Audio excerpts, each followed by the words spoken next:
7۔ اس نے ہوش سے کام لیا اور بمشکل خود پہ قابو پاتے ہوئے کھوکھلے کہکہے لگانے شروع کر دیے۔ کیڑے جوگی کبرا ماری مخول کرتی ہے۔ بھاگا اس بے وقت کی ہنسی سے خجل سی ہو اٹھی۔ جا اماں، تو بھی سچ ہی سمجھ لیتی ہے میری بکواس کو۔ اس بات پہ بھاگا نے فوراً ہی یقین کر لیا۔ دفعہ وہ پنڈلی پہ سے دھوتی اٹھا کے کوئی چونٹی ٹٹولتے ہوئے بولی، میں تا پہلے ہی حیران سی کہ تیری نجرہ میں کون جچ گیا، بڑی نخریلی۔ چونٹی کو مسل کے پرے پھینکتی وہ چند قدم آگے بڑھی، پھر کچھ یاد آنے پہ رکی اور بڑی سنجیدگی سے گویا ہوئی، گل سن چھوری، مخول اپنی جگہ پر عقل صاف ہے۔ یہ یاریاں عاشقیاں اسی غریبوں کو نہیں جچتی، نہ ہی چوڑوں چنگڑوں کے گھراں میں سوہنی ہیریاں صاحبہ جمتی ہے۔ جے تو نے کسی کو پھسانا ہی ہے اپنی اکھاں کے جنگل میں تے پھر سودا کھرا ہونا چاہیے۔ اماں، گلابو چارپائی سے اتر کر آہستہ مگر مضبوط قدموں کے ساتھ چلتی اس کے پاس آئی اور اس کے مقابل کھڑے ہو کر پوچھنے لگی، ایک بات تو بتاؤ۔ اس نے اپنی نوکیلی آنکھیں ماں کی آنکھوں میں گاڑتے ہوئے ٹھنڈے ٹھار لہجے میں کہا، ہم چوڑے چنگڑ چمار ہی ہیں نا، یا پھر نئے نئے کنجر بنے ہیں؟ بھاگا کا منہ پہلے تو کھلا، پھر کوئی ایسی گالی جو اس کی گستاخی کا مزہ چکا پاتی نہ سوجنے پہ بند ہوا، اور وہ تلملاتی ہوئی باہر نکل گئی۔ گلابوں کے ہونٹوں پہ ایک زہر خند مسکراہٹ آئی۔ وہ سکون سے چلتی ہوئی دوبارہ چارپائی پہ آ گئی۔ اب تمہاری یاد سے بھی بہت چھپ چھپ کے ملنا ہوگا یاسر۔ وہ مٹی پہ کھینچی لکیروں کو ہتھیلی سے مٹانے لگی جو یاسر کا نام ظاہر کر رہی تھی، اگرچہ یہاں کوئی حرفوں سے شد بدھ رکھنے والا نہیں تھا اس کے سوا، پھر بھی اس نے ماں کے عزائم سامنے آنے پہ احتیاط کرنا زیادہ مناسب سمجھا۔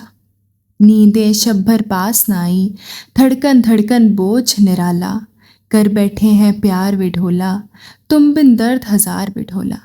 اس بار اس کی کوک کے ہونٹوں کی بجائے اس کی رگوں میں گنگناتی پھر رہی تھی۔ حلیمہ صحن میں چوکی پہ بیٹھی گود میں رکھے مٹی کے پیالے میں سے روٹی کے بھیگے نوالے توڑ توڑ کے چڑیوں کو ڈالنے کے ساتھ ساتھ پکارے بھی جا رہی تھی۔ رفتہ رفتہ کی اس کی آواز دھیمی ہوتی چلی گئی، منہ آدھ کھلا، پل کے نیم خوابیدہ، نظریں کسی غیر مرئی نقطے پہ مرکوز، یہ اس کا کسی گہرے خیال میں کھو جانے کا مخصوص انداز تھا۔ کبھی کبھی تو وہ اچھی بھلی گفتگو درمیان میں چھوڑ کے یہ شغل پورا کیا کرتی تھی۔ سامنے والا چاہے چلاتا رہے مگر حلیمہ سننے کہنے کی صلاحیت منجمد کیے اپنے دھیان میں مگن رہتی۔ کبھی اس کے ادھ کھلے ہونٹوں پہ مسکراہٹ پھیل جاتی، کبھی نیم و آنکھوں میں آنسو جھلملانے لگتے۔ اس وقت اس میں اور ٹیپو میں کوئی خاص فرق محسوس نہیں ہوتا تھا، ورنہ سب ہی جانتے تھے کہ اگر ٹیپو آدھا پاگل ہے تو حلیمہ اس آدھے کے آدھے حصے سے بھی کچھ کم پاگل، بلکہ پاگل بھی کیا، سر پھری گھنی کن ذہن تھی۔ کوئی ڈھیلے توڑا ہی مارتی پھرتی تھی، نہ ہی ٹیپو دیوانے کی طرح گلیوں کی خاک چھانتی پھرتی تھی۔ 20 سال سے بیاہی تھی، 20 سال بڑا عرصہ ہوتے ہیں۔ بیاہ کے وقت اس کی عمر ہوگی کوئی 15-16 برس، اگرچہ 20 سال پہلے تک کے زمانے میں بھی اتنی کم عمری کی شادی کا ایسا خاص رواج نہ رہا تھا، مگر حلیمہ کی بات اور تھی۔ اس کے ابا بیرسٹر صاحب اپنے بڑے بھائی کے بڑے چہیتے تھے اور ذہنی اعتبار سے کمتر اولاد کا دکھ انہیں اور قابل رحم بنا رہا تھا، اس لیے چھوٹے بھائی کا بوجھ کم کرنے کے لیے انہوں نے اپنی زندگی میں ہی اپنے 19 سالہ نوجوان اور قابل خوبرو بیٹے صغیر احمد سے حلیمہ کا نکاح پڑھوا دیا تھا، جو عمر کے 15ویں سال میں بھی ذرا ذرا ضد کے لیے 3 سال کی بچی کی طرح آنگن میں لیٹ کر ایڑیاں رگڑ کے بلکا کرتی تھی، اور جو جنت بیگم کے 1000 منع کرنے پہ بھی لوٹا کی لوٹا ہونے کے باوجود باوا اور تایا کے کندھوں سے جھول جایا کرتی تھی۔ جہاں آرا بیگم نے اس شادی کو روکنے کے لیے بڑے جتن کیے، زہر تک پھانک لینے کی دھمکی دی، جسے یہ کہہ کر ہوا میں اڑا دیا گیا، شوق سے کھائیے زہر، ہم شادی کی تاریخ 1 ہفتہ آگے بڑھا دیں گے، گھر میں فوتگی ہوئی تو جشن بنانا اچھا نہیں لگتا، ہم آپ کے احترام میں اکلوتے بیٹی کی شادی سادگی سے کر لیں گے۔ وہ اندر ہی اندر کلس کے رہ گئیں۔ صغیر احمد کے ابا تو اپنی منمانی کرنے کے بعد جلد ہی رخصت ہو گئے۔ حلیمہ کے ابا نے بھی ان کے پیچھے پیچھے راہ لی۔ بعد میں جہاں آرا بیگم نے حلیمہ کو سدھارنے کی انتھک کوششیں کی۔ انہی کی کوششوں کا نتیجہ تھا کہ آج حلیمہ بی بی نمو جیسی بیٹی کی ماں تھی۔ مارا بندھا گھر بار بھی چلا رہی تھی، کھینچ تان کے ہی سہی، مگر بیاہتا بال بچے دار عورت ہونے کا نشہ بھی پورا کر لیتی تھی۔ بس کبھی کبھی پرانی جون میں آ جاتی، خصوصاً ٹیپو کے ساتھ ہوتی تو دونوں ایسی ایسی واہی تباہی حرکتیں کرتے کہ کوئی یقین کرنے نہ دیتا کہ یہ عورت پچھلے 20 سال سے کسی کی بیوی ہے، ایک 18 سالہ لڑکی کی ماں ہے۔ حلیمہ! جہاں آرا کی آواز صحن میں گونجی، مگر حلیمہ کے ساکت وجود کے گنبد سے ٹکرا کے رہ گئی۔ ارے او حلیمہ!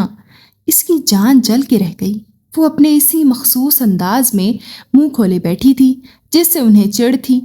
تیز تیز قدموں سے اس کے پاس جاتے ہوئے وہ زور سے چلائیں، سنتی ہے کہ بہری ہو گئی ہے۔ اس بار جہاں آرا کی آواز نے اسے جھنجھوڑنے کا کام کیا۔ وہ بری طرح بدک کر کھڑی ہوئی، گود میں رکھا مٹی کا پیالہ نیچے گر کے کرچی کرچی ہو گیا۔ جہاں آرا ماتھے پہ ہاتھ مار کے رہ گئی۔ تم سے نہ کبھی کوئی کام سمرا۔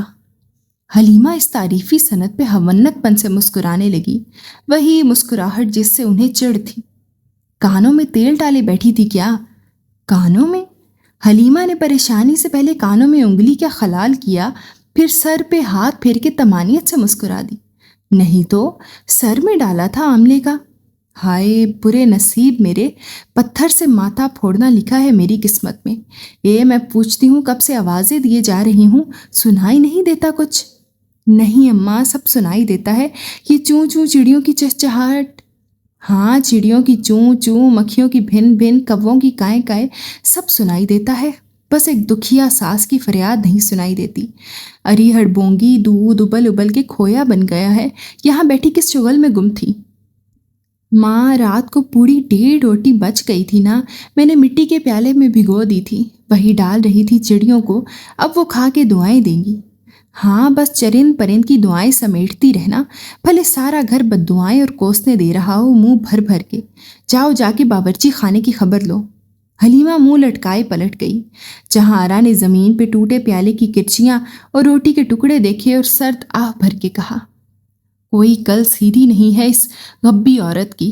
کتنی بار سمجھایا ہے کہ اپنی ان سکی سہیلیوں کی تواضع کرنا ہو تو چھت پہ روٹی ڈالا کر، مگر یہ جب پھیلائے آنگن میں کند پھیلائے گی، چڑیاں آئے نہ آئے، کیڑے مکوڑے پل میں یلغار بول دیں گے۔ وہ جھاڑو سے سب ایک طرف لگاتے ہوئے بڑبڑاتی رہی۔ انسان کسی چوپائی کو، کسی ڈھور ڈنگر کو بھی اتنے سال سکھائے تو وہ سیکھ جائے، مگر ہماری بہو صاحبہ، وہ کسی خیال کے تحت نرمین کو پکارنے لگی۔ سنو نمو بیٹی، کالج یونیفارم میں ملبوس وہ پلک جھپکتے میں سامنے تھی۔ تمہارا وہ نکما ماموں تو آج پھر غائب ہے۔ کالج کس کے ساتھ جاؤ گی؟ اپنے بابا کے؟ نہیں، ابا کو بہت لمبا چکر کاٹنا پڑتا ہے پھر اپنے اسٹور پہ جانے کے لیے۔ ہاں یہ تو ہے، مگر اس غریب کا احساس کسے ہے؟ کولہو کا بیل بنا ہوا ہے میرا اکلوتا لخت جگر، بیوہ ماں، جوان بیٹی اور پھوڑ بیوی کے ساتھ ساتھ اس کا خپتی میکا بھی سنبھالے بیٹھا ہے، جو کسی کو احساس ہو۔ نہ تمہاری نانی کے پان کا چسکا پورا پڑتا ہے، نہ تمہارے ماموں کے سگریٹوں کی لت ختم ہوتی ہے۔ ارے اور کچھ نہیں تو تلوا ہی ٹکالے گھر میں، کم از کم میرے صغیر احمد کو گھر کے کاموں اور ذمہ داریوں سے تو نجات ملے۔ بغیر بتائے کئی روز گھر سے غائب رہتا ہے۔ دادی جان، آپ کو تو پتہ ہے ماموں، وہ دبے انداز میں کہنے جا رہی تھی، مگر جہاں آرا نے تنفر سے سر جھٹکا۔ ارے رہنے دو، ساری عقل ہے یوں ہی دیوانہ بنا گھومتا پھرتا ہے، کہیں کام وام نہ کرنا پڑے۔ میاں نہ کرو، مفت کی مل تو رہی ہے، وہ بھی چپڑی، مگر بہنوئی کی اتنی مدد تو کر دو کہ وقت پہ وقت گھر پہ موجود رہو۔ اب بولو بھلا کس کے ساتھ جاؤ گی تم کالج؟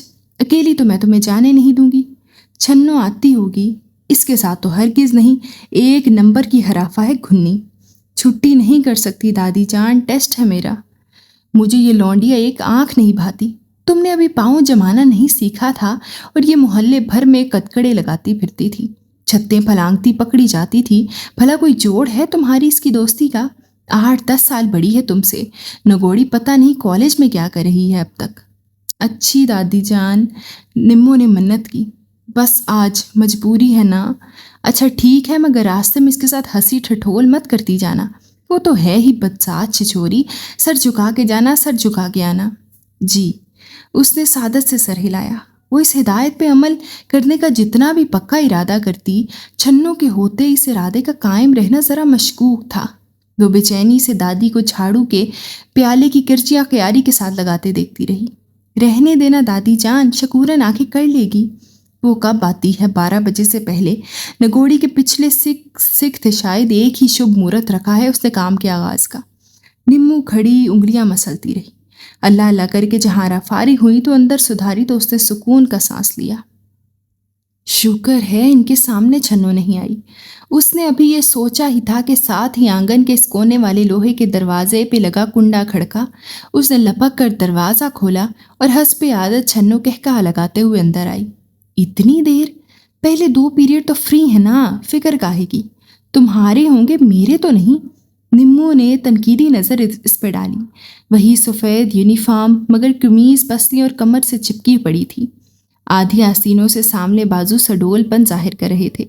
کاندھوں تک آتے چھلکاتے بال اگرچہ بڑے سے کلپ میں مقید تھے، مگر کئی لٹیں چہرے پہ جان بوجھ کے باری چھوڑی گئی تھی۔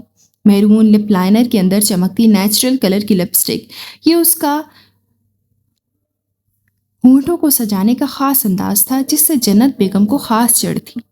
موا کیا نقشہ بنا رکھتی ہے ہونٹوں کا، 2 رنگ کا، جیسے ہونٹوں کے کنارے پک کے کالے پڑ گئے ہوں۔ کانوں میں جھولتے آویزے، لمبے لمبے رنگین ناخن، ٹخنے دکھاتی اونچی شلوار، لمبے چاک۔ نمو نے گھبرا کے اس کا بازو کھینچا۔ چلو دیر ہو رہی ہے۔ ارے سلام تو کرنے دو۔ چھوٹی نانو نہیں ہے جن کو سلام کرنے کا تمہیں شوق ہے۔ اس نے کھینچ کر اسے دروازے تک لے جانا چاہا، لیکن کہاں دھان پان سی نمو، کہاں 5 فٹ 6 انچ قد کے ساتھ 60 کلو وزن والی چھنو۔ ہاں یہ تو ہے، پورے گھر میں ایک تمہاری سوتیلی نانی کام کی عورت ہے۔ ہائے بڑی زبردست خوشبو آ رہی ہے۔ وہ ناک اٹھا کے سونگھنے لگی۔ پراٹھے بن رہے ہیں؟ ہاں، اور دادی جان بنا رہی ہیں۔ چلو چھٹی، وہ تو ایک نوالا تک نہ دے۔ بھائی بڑی مشکل قسم کی دادی ہے تمہاری، 2 نانیاں ایک طرف اور ایک اکیلی دادی ایک طرف۔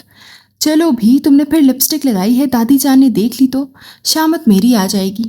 واہ، ہونٹ میرے، لپسٹک میری، شامت تمہاری کیسے آئے گی؟ اچھا سنو، وہ کہاں ہے؟ اس نے دروازے کی جانب رخ موڑا تو نمی کی جان میں جان آئی۔ وہ کون؟ وہی تمہارے ہینڈسم ماموں، چھنو نے کہکہا لگایا۔ پتہ نہیں کب سے نہیں آئے۔ وہ ہوں تو ذرا شغل رہتا ہے نہیں؟ وہ مزے لے لے کر کہہ رہی تھی۔ جنت بیگم باورچی خانے کے فرش پہ بڑا سا پیڑا رکھے براجمان تھی۔ سامنے تھال میں کٹے ہوئے پیاز، کترے ہوئے دھنیے، چھلے ہوئے لہسن، ادرک کا ڈھیر لگا تھا، اور وہ مسلسل بڑبڑاتے ہوئے خورشید کو کوس رہی تھیں جو کئی گھنٹوں سے لاپتہ تھی۔ خود بیوگی کے بعد ان کا باہر نکلنا نہ نکلنے کے برابر تھا۔ خورشید البتہ بھاگ دوڑ کر لیتی تھی۔ ابھی بھی نیاز کا سامان لینے اسی کو بھیجا تھا، اور وہ بھی اس قدر تاکیدوں کے ساتھ۔ یاد رکھو، بھول نہ چاہیے کچھ۔ ہاں ہاں، فکر نہ کرو۔ گوشت ران کا تلوا کے لانا، بیرسٹر صاحب کو بس ران کا گوشت ہی پسند تھا، اور خربوزے چھانٹ کے لانا، پھیکے نہ ہوں۔ اور اس اہتمام کی بھنک جہارا کے کان میں پڑی تو پاس سے گزرتے گزرتے دل جلا سا تبصرہ کرنے سے باز نہ آئی۔ ہاں، مال مفت دل بے رحم۔ جنت بیگم تو آج کے دن کے لحاظ میں چپ کر گئیں، مگر خورشید اور لحاظ کہاں پھٹ پڑیں۔ اے بھابی، اپنا اردو کا قاعدہ سنبھال کے رکھو، کون سا مال کیسا مال، تمہارے پلے سے بھی نہیں آ رہا کچھ۔ اچھا تو تمہاری کیا پینشن آتی ہے؟ مجھے کیا پتہ نہیں کہ یہ رقمیں کہاں سے کھینچی گئی ہیں۔ ہاں تو کیا ہو گیا، چاچا باپ برابر ہوتا ہے۔ بھائی آج چاچے کے لیے ثواب کمائے گا تو کل باپ کی قبر پہ پڑی فاتحہ قبول ہوگی۔ تو بات تمہارے مقابلے پہ کون آئی؟ جہاں آرا بیگم نے جنت بیگم کو خورشید کی پیٹھ تھپکتے دیکھا تو وہاں سے کھسکنے لگی، کیونکہ حوصلہ افزائی کے بعد ہی تو خورشید کے اصل جوہر سامنے آتے تھے، لیکن جاتے جاتے تیلی چلا کے بھس میں پھینکنے سے نہ چوکی۔ پھونکو پھونکو میرے بچے کی کمائیاں، اسی کا تو فرض ہے چچا کی برسی پہ ثواب کمانے کا، اور وہ جو سگی اولاد ہے نہ جانے کہاں دھت پڑا ہوگا۔ اس تانے کا جواب دونوں کے پاس نہیں تھا، اس لیے چپکی رہی۔ ان کے نکلتے ہی خورشید نے تشویش سے کہا، ٹیپو کو زیادہ دن نہیں ہو گئے؟ کون سی نئی بات ہے؟ جنت بیگم نے لاپرواہی ظاہر کرنا چاہی، حالانکہ دن وہ بھی تڑپ کے گزارتی تھی۔ ایسی کڑاکے کی گرمی ہے، جانے کدھر خوار ہوتا پھر رہا ہوگا۔ خورشید ان کے برعکس اظہار کے معاملے میں بڑی کھلی ڈولی تھی۔ ہاں گرمی بہت ہے، چاہیے جلدی کرو، دھوپ زیادہ کھل گئی، پھل گلا سرم۔ تجھے پھل فروٹ کی پڑی ہے آپا، بیٹی کی پرواہ نہیں، کیسی ماں ہے۔ خورشید بگڑ گئیں۔ جیسی بھی ہوں ماں تو ہوں، مجھے اچھی طرح پتہ ہے اولاد کی پرواہ کیسے کرتے ہیں۔ مجھے زیادہ سبق نہ پڑھائی ہو۔ ہاں نہیں تو لے، میں نے کیا کہا ہے آپا، کاٹنے کو دوڑ رہی ہو۔ پھر آپا کتنی بار کہا ہے یہ مگر مچھ سا منہ کھول کے مجھے آپا مت پکاری ہو، مگر تم باز ہی نہیں آتی۔ رشتے میں بڑی ہو اس لیے آپا کہتی ہوں، ورنہ عزت کروانے والے گن تو کوئی نہیں ہے تم میں۔ بڑی آئی گنوں والی، رشتے میں بڑی ہونے کی خوب کہی تم نے۔ میں 14 برس کی تھی جب بیاہ کے۔ 14 سال، خورشید نے ہاتھ لہرائے، کان پک گئے ہیں سن سن کر، ہر وقت یہی رونا۔ 14 سال کی تھی جب میں آئی ہوگی میری جوتی سے، مگر اب اس بات کو بھی تو 44 سال گزر گئے ہیں، 60 کے قریب تو آ گئی ہو۔ ابھی کہاں، اور میری تو شادی کو 44 سال ہوئے ہیں، تم تو 25 برس کی تھی جب بیاہ کے آئیں، تب بھی 50 کے قریب تھی۔ پتہ نہیں بیرسٹر صاحب کو بھی کیا سوجھی بڑھاپا خوار کرنے کی۔ سوت لانا ہی تھا تو میری ٹکر کی لاتے، نہ جانے کس کوہ کاف جنات کی نور چشمی کو اٹھا لائے۔ آئے ہائے، کچھ تو دیگا ہوگا جو ملتان سے بیاہ کر لے آئی۔ ایسی ہی تم حور پری ہوتی، 14 سال کی کچی کلی، تو قسم سپر شکر کر کے بیٹھتا، ملتان تک دوسری جورو ڈھونڈتے نہ نکلتا۔ یہی تو رونا ہے۔ جنت بیگم چہکو بہکو رونے لگی۔ نہ وہ اس شہر جاتے، نہ تمہارے جیسی کالک ماتھے پہ ملتے۔ سوت نہیں، میری سہاگ کی قضا آئی تھی اس گھر میں۔ ادھر تمہارا قدم پڑا، ادھر بیرسٹر صاحب کو بیماریوں نے گھیرا۔ تمہارے قدم جمتے گئے، بیرسٹر صاحب کی سانسیں اکھڑتی گئیں۔ چلو یہ کارنامہ بھی میرے سر۔ اچھا ٹھیک ہے، میں نے ہی مارا بیرسٹر صاحب کو، پھر تو تجھے میرا احسان مند ہونا چاہیے آپا۔ 14 سال کی عمر سے ٹھڈے کھا رہی تھی ان کے، نہ میں آتی نہ وہ اوپر جاتے، اور تو ان سے ابھی تک پٹ رہی ہوتی۔ پیٹے میرے دشمن، بیرسٹر صاحب نے مجھے کبھی پھول کی چھڑی سے بھی نہ چھوا تھا، اور فریج کھول کر کھٹر پٹر چیزیں ادھر ادھر کرتی، جہاں آرا کے ہونٹوں پہ کمینی سی مسکراہٹ آ گئی۔ چلو ہو چکی نیاز، دلا دیا ختم انہوں نے، لڑنے سے فرصت ملے تو۔ مگر ابھی وہ یہاں تک ہی سوچ پائی تھی کہ اس جانب سے خورشید کی آواز ابھری، ہاں پھول کی چھڑی سے کیوں چھوتے، بید کی رکھی ہوئی تھی کڑوے تیل سے بھگو کے۔ جنت بیگم کی ہنسی چھوٹ گئی۔ بہت ہی کمینی ہے تو خورشید۔ اور پھر دونوں کی ہنسی کے سر ملتے سن کر جہارا پھر سے جل بھن گئی۔ توبہ، ابھی لڑائی، ابھی ہنسی ٹٹول، نیری نوٹنکی۔ اور زور سے فریج کا دروازہ بند کیا تھا۔ اندر باورچی خانے تک آواز آئی تھی ان دونوں کو، کلیجوں میں برف سی اتر آئی تھی۔ تب کتنی مسرور ہو کر نکلی تھی خورشید، اور تب سے لے کر اب تک جنت بیگم کتنے ہی کام نپٹا چکی تھی، مگر خورشید تھی کہ آنے کا نام نہیں لے رہی تھی۔ وے ٹیپو، ہانپتے کامتے بالآخر خورشید نے اسے جا ہی لیا۔ ہاتھ سیدھا اس کی قمیض کے دامن پہ جا پڑا تھا، وہیں سے پکڑ کے زور سے کھینچا، دور تک قمیض ادھڑتی گئی۔ ٹیپو اسی کی وجہ سے ٹھٹک کے رکا اور اپنی قمیض کو مڑ کے دیکھنے لگا تو خورشید نے اس کی گردن دبوچ لی، ورنہ بھاگتا تو اس کے ہاتھ میں تو قمیض کی ایک دھجی ہی باقی رہ گئی تھی۔ وہ کدھر دفع ہو گیا تھا تو مر جانے۔ اس نے ایک زور کی دھپ اس کی گدی پہ رسید کی۔ کیا ہے، تمیز سے رہو، ٹیپو نے بدتمیزی سے للکارا۔ اچھا، میں تمیز سے رہوں؟ بے ہدایت ماں سے ایسے بات کرتے ہیں؟ ایک تو مائیں تھوک کے بھاؤ ملی ہیں مجھے، چھوٹی ماں، بڑی ماں، درمیانی ماں۔ گھر چل تو ذرا، تجھے پھینٹی لگاتی ہوں میں نہیں جاتا گھر پر۔ وہ خود کو چھڑانے لگا۔ تیرا تو باپ بھی جائے گا، اس نے گرفت مضبوط کی۔ ہاں تو لے جاؤ باپ کو، اور دونوں سہیلیاں مزے کرو مزے۔ ہاں ہائے، ذرا حیا نہیں تجھے؟ ماں تو ماں، مرے باپ کا بھی لحاظ نہیں۔ وہ ایک تھپڑ لگاتے لگاتے رہ گئی، پھر مصلحتاً لہجے کو نرم کر کے پچکارا، ٹیپو میرے بچے گھر چل، تیرے ابے کی برسی ہے آج۔ ٹیپو نے بیزاری سے ناک سکوڑی۔ ایک تو برسیاں جی بھر کی ہوتی ہیں اس گھر میں، کبھی میرے ابا کی، کبھی اس کے ابا کی، کبھی اس کے ابا کی، بس ہیپی برتھ ڈے کبھی نہیں ہوتی۔ ماں صدقے میں کرتی ہوں تیری ہیپی برتھ ڈے، تو گھر تو چل۔ اسے بازو سے پکڑ کے کھینچتے کھینچتے وہ واقعی ہلکان ہو رہی تھی۔ دوسرے ہاتھ میں پھل گوشت وغیرہ سے بھری ٹوکری بھی تھی۔ میں نہیں جاتا تم مارو گی، وہ قربانی کے بکرے کی طرح خود کو پیچھے پیچھے گھسیٹتا رہا تھا۔ نہیں مارتی، تو چل تو صحیح، تم باہر نکلی کیوں؟ وہ ضد چھوا تھا۔ بتایا تو ہے تیرے ابے کی برسی ہے۔ وہ رکشے والے کو ہاتھ دے کر روک رہی تھی۔ سودا لینے نکلی ہوں، پلاؤ بنے گا، زردہ، آلو گوشت، کوفتے۔ مزے، بڑے دنوں سے کوفتے نہیں کھائے، ماں صدقے میں کھلاؤں گی۔ اس نے ٹیپو کے لمبے تڑنگے وجود کو باقاعدہ دھکا دے کر رکشے کے اندر گھسیڑا۔ جہاں رات تنگ آ کے باورچی خانے میں داخل ہوئیں، ورنہ کبھی بھولے بھٹکے سمندروں میں سے کوئی وہاں ہوتا تو قدم تک نہ دھرتی، مگر اب یہ وقت ہونے کو آیا تھا اور کچھ پکنے کا نام ہی نہیں لے رہا تھا۔ اندر جنت بیگم چوکی پہ بیٹھی سل پہ چٹنی پیس رہی تھی۔ لگتا ہے خورشید سے کچھ زیادہ ہی مایوس ہو گئی ہو۔ چٹنی پہ ختم دلانے کا ارادہ ہے؟ چٹنی پہ ختم دلاؤں گی میں اپنی سوتن کی میاں کا، میں تو تیاریاں کر کے رکھ رہی تھی۔ کوفتوں کا مسالہ، پلاؤ کا بھگار ہی رہ جائے گا۔ مجھے تو لگتا ہے خورشید بی بی کو مل گئی ہوگی کوئی سہیلی، پیسے اڑا کے ہی آئے گی۔ میری مانو تو کوفتوں کے اس مسالے میں یہ آلو بڑیاں ڈال لو۔ خدا، غضب خدا کا، بیرسٹر صاحب کی برسی پہ میں آلو بڑیوں کا سالن بناؤں گی؟ مرحوم نے ایسی کون سی برائی کی تھی میرے ساتھ، علاوہ خورشید کو سوتن بنا کے لانے کے؟ پتہ بھی ہے کہ انہیں آلوؤں سے کتنی خار تھی۔ تو پھر ہٹو چولہے کے آگے سے، مجھے تو پکانے دو۔ نمو کالج سے بھوکی پیاسی آتی ہوگی، صغیر احمد کی دکان پہ بھی کھانا بھیجنا ہے۔ تمہارے کوفتوں اور پلاؤ کے انتظار میں سارا گھر بھوکا نہیں بیٹھا رہ سکتا۔ اٹھو یہاں سے۔ جہاں آرا کے انداز میں ایک محسوس کیے جانے والا تحکم اور احساس ملکیت تھا جو یقیناً انہیں صغیر احمد کی ماں ہونے کے زور نے عطا کیا تھا۔ اوئی میاں، کاہے ہٹوں میں؟ جہیز میں لائی تھی یہ چوکی اور باورچی خانہ، قبضہ ہی جما بیٹھی ہو۔ بھابھی، مت بھولو کہ یہ گھر تمہارا اکیلی کا نہیں، بیرسٹر صاحب کا اور ان کی اولاد کا بھی برابر کا حق ہے۔ ہائے، ہم تو بیٹی دے کر ہلکے ہو گئے، تنکے سے بھی ہلکے۔ وہ بلکنے لگی اور جہارا کی بیزاری سوا ہو گئی۔ لو، شروع ہو گئے ڈرامے۔ چل آجا، چل بھی۔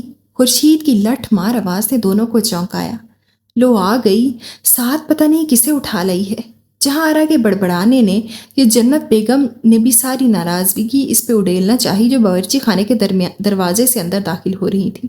گھوم آئی سارا شہر، ایک تمہاری وجہ سے مجھے لوگوں کی ٹکی ٹکی کی باتیں سننا پڑتی ہیں۔ لوگوں سے نمٹنا مجھے آتا ہے آپا، پہلے تو اسے سنبھال۔ اس نے ٹیپو کو پکڑ کے اندر دھکیلا۔ وہ لڑکھڑاتا ہوا جنت بیگم کے پیروں کے پاس آ گرا اور انہوں نے ایسا پکڑا کہ صبح تک چھوڑنے کا نام نہ لیا۔ نہ مراد، نہ گوڑا، 100 کیڑوں کا بھرا کباب، نہ نگلا جائے گا نہ پھینکا جائے۔ وہ چپل اس کی چمرخ کمر پہ مارتی جاتی اور بھڑاس نکالتی جاتی تھی، اور وہ تھا کہ ڈھیٹ میلی پنڈیاں کھجاتا رہا تھا۔ آئے ہائے آپا! خورشید بھاگتی ہوئی آئی اور ان کے ہاتھ سے چپل لے کر پڑے پھینک دی۔ مت ماری گئی ہے کیا؟ چپل ہاتھوں سے گئی تو جنت بیگم نے خالی ہاتھوں سے ہی اسے پیٹنا اور کوسنا شروع کر دیا۔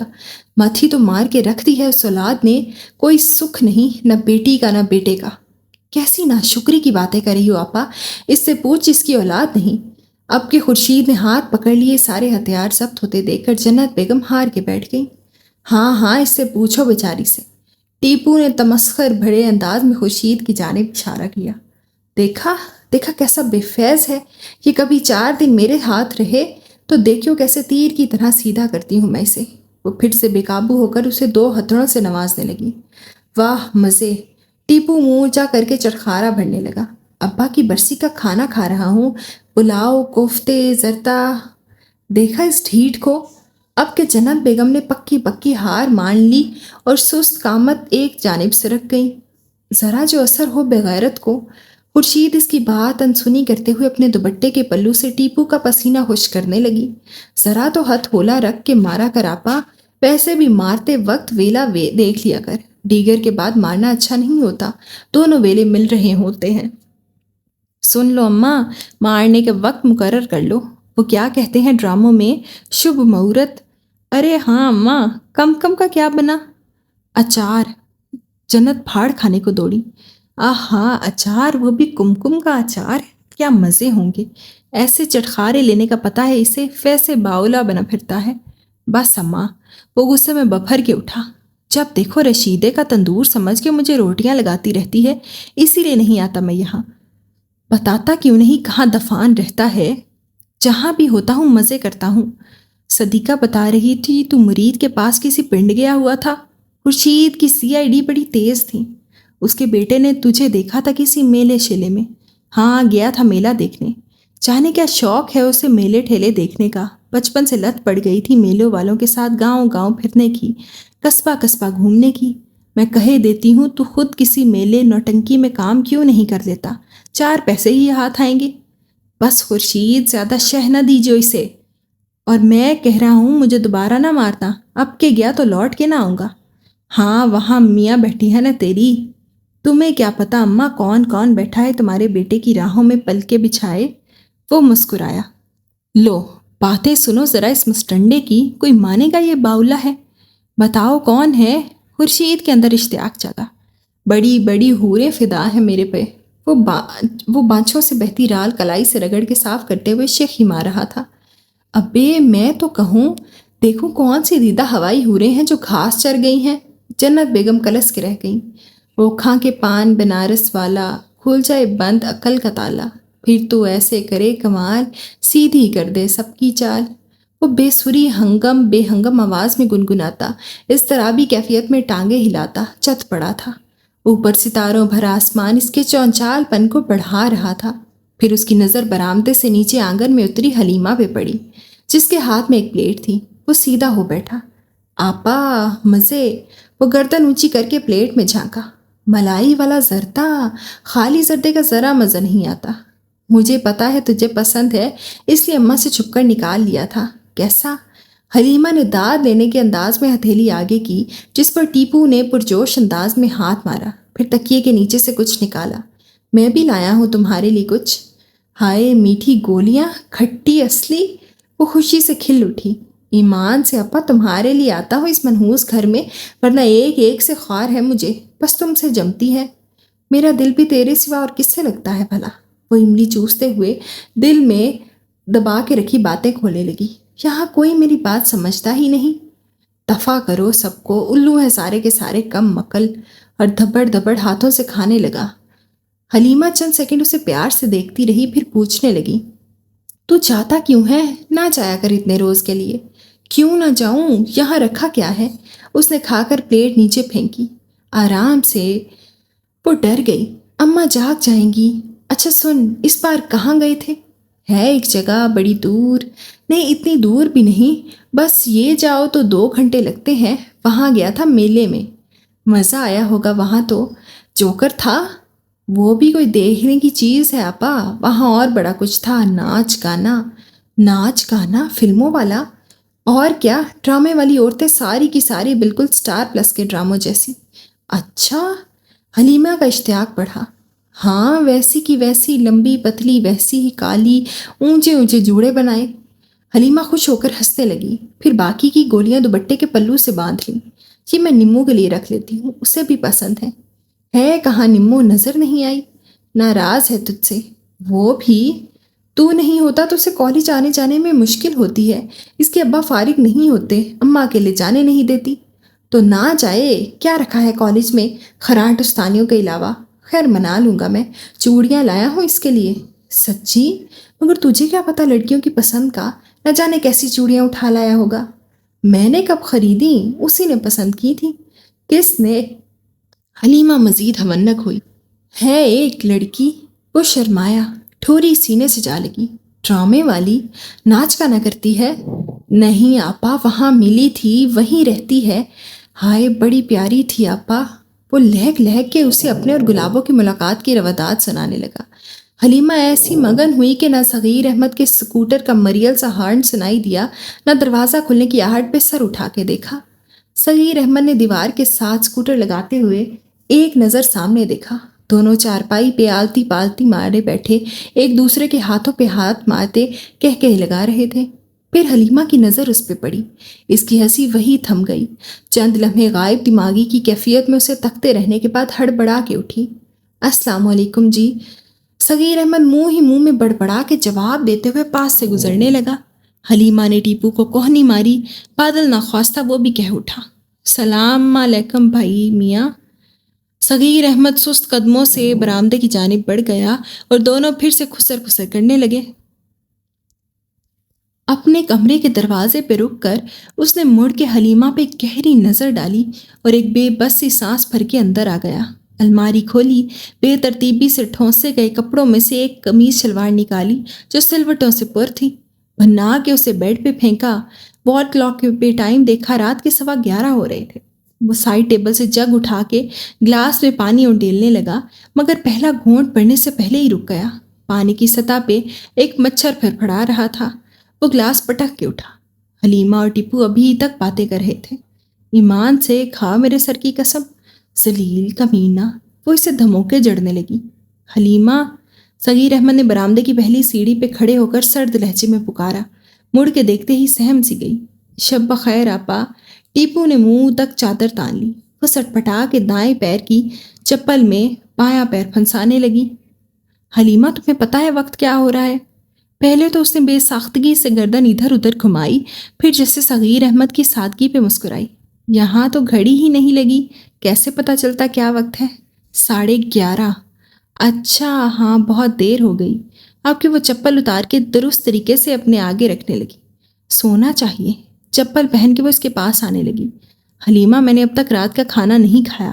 صغیر احمد نے تحمل سے اسے مطلع کرنا چاہا۔ اچھا، نہیں کھایا؟ تمہیں احساس بھی ہے کہ حلیمہ کہ میں سارے دن کے بعد تھکا ہارا گھر آتا ہوں، آدھی رات ہونے والی ہے، اور تم بجائے مجھے کھانا پوچھنے یا میرے لیے کپڑے نکالنے کے یہاں بیٹھی گپے ہانک رہی ہو؟ مجھے پانی کا ایک گلاس تک پلانے والا کوئی نہیں۔ وہ پھٹ پڑا۔ ہاں واقعی، وہ جی بھر کے شرمندہ ہونے لگی۔ یہ تو ہے، پانی پلانے والا تو کوئی ہونا چاہیے۔ تم کس مٹی کی بنی ہو حلیمہ؟ وہ جھنجھلا اٹھا۔ حلیمہ اپنے بازو ٹٹولنے لگی جیسے مٹی چیک کر رہی ہو۔ مجھے دھیان ہی نہیں رہا، میں تو روز آپ کو۔ اسے بدستور خفا خفا دیکھ کے وہ رونے لگی۔ بس ذرا ٹیپو سے باتیں، بڑے دنوں بعد آیا ہے نا۔ صغیر احمد آسمان کی جانب منہ اٹھا کے سانس سے بھرنے لگا۔ ابا کھانا کھا لیں؟ اکب سے نرمین کی آواز آئی۔ اس نے مڑ کے دیکھا، وہ ٹرے لے کر کچن سے نکل رہی تھی۔ ایک بوجھ سا سینے سے ہٹتا محسوس ہوا۔ وہ اس کے سر پہ ہاتھ رکھ کر آہستہ سے گویا ہوا۔ پہلے میں سوچتا تھا کہ میں نے ایسا بھی کیا گناہ کیا تھا جو قسمت نے مجھے یہ سزا دی۔ اب سوچتا ہوں نہ جانے کون سی نیکی کام آئی ہے جو تمہاری جیسی بیٹی ملی ہے۔ ان دونوں کے اندر چلے جانے پہ حلیمہ نے مڑ کر ٹیپو کو دیکھا۔ وہ غشی کی نیند سو رہا تھا۔ وہیں سیڑھیوں پہ بیٹھ کے دوپٹے کے پلو کو کھول کر میٹھی گولیاں نکال کر منہ میں ڈال لیں۔ انہیں چوستے ہوئے وہ پھر سے کہیں کھو گئی۔ پوری صغیر منزل پہ وہی عالم تھا، وہی معمول۔ صغیر احمد نرمین کے وجود سے ازالے تلاش کر رہا تھا۔ جہاں آرا کروٹیں بدلتے ہوئے اپنی سمدنوں اور دیورانیوں کے قصے نمٹ جانے کی دعائیں یا بد دعائیں مانگ رہی تھی، ٹیپو خوابوں میں بھٹک رہا تھا اور جنت بیگم اور خورشید کے کمرے کی وہی گہما گہمی۔ جنت کچھ گنگناتے ہوئے اپنا پاندان صاف کر رہی تھی۔ بلے، آج تو بڑے موڈ میں ہے آپا۔ اتنی بار کہا ہے مجھے آپا نہیں پکاریو، خدا جھوٹ نہ بلوائے کوئی 12-15 برس بڑی ہوگی مجھ سے۔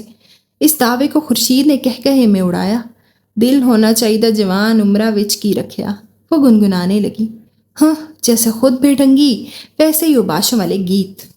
ہاں، اور خود تو جیسے بڑی حجن بیبیوں والے گیت ہوتے ہیں۔ وہ کل کیا گا رہی تھی پان چباتے ہوئے؟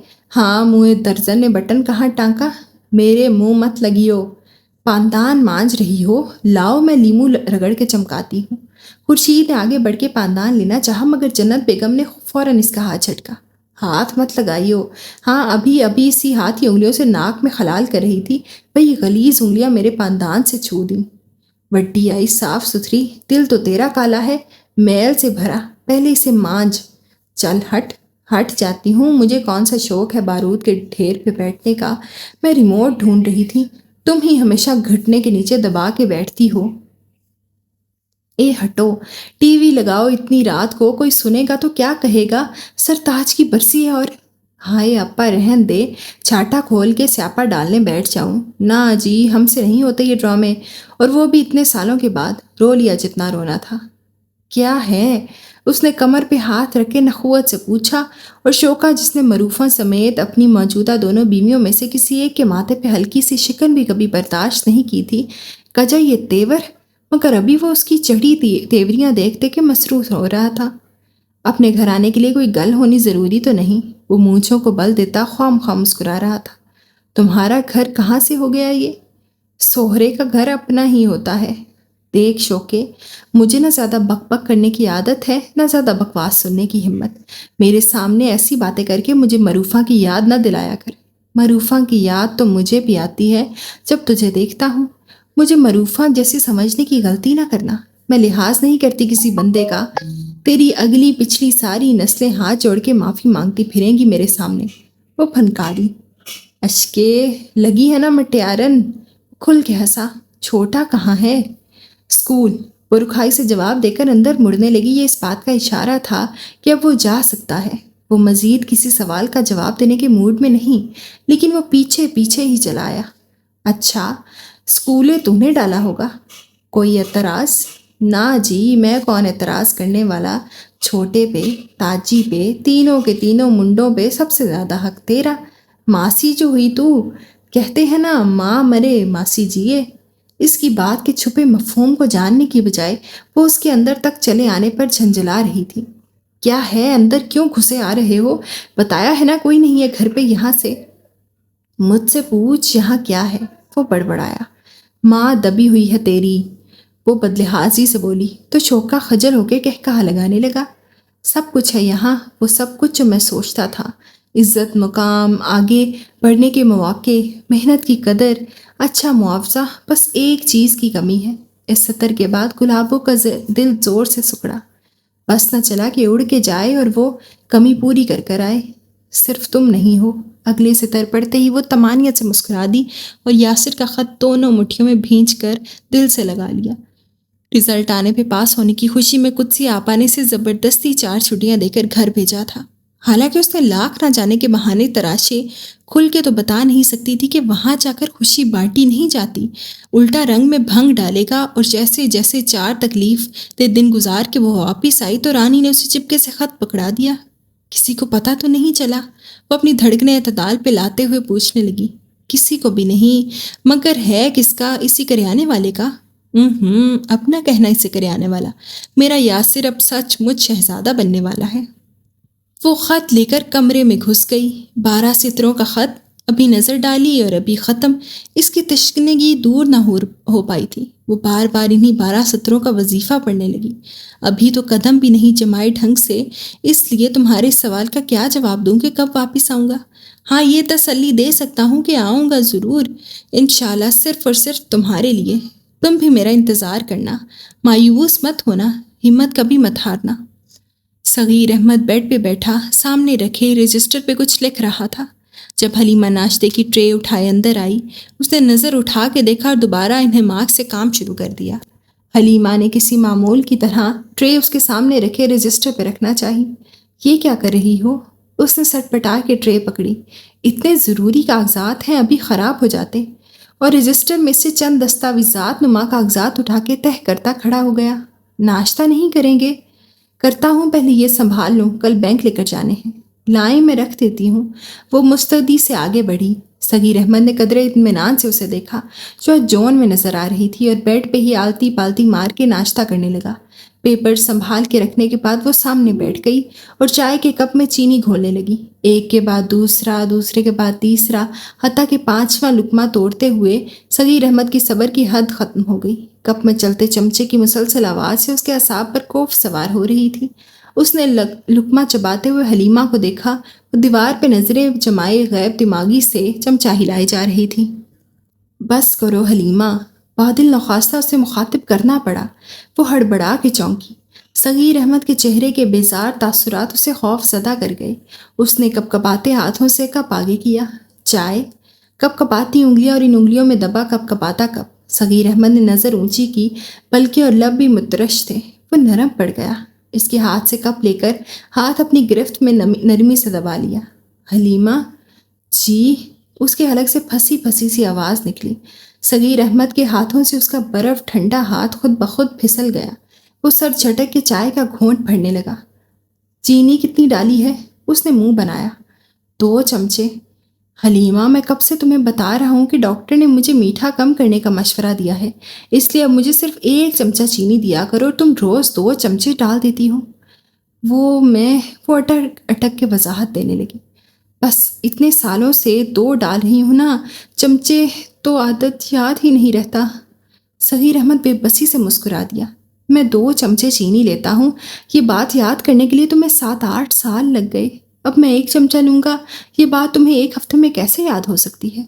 وہی تو، حلیمہ نے جلدی سے کہا اور مسکرانے لگی۔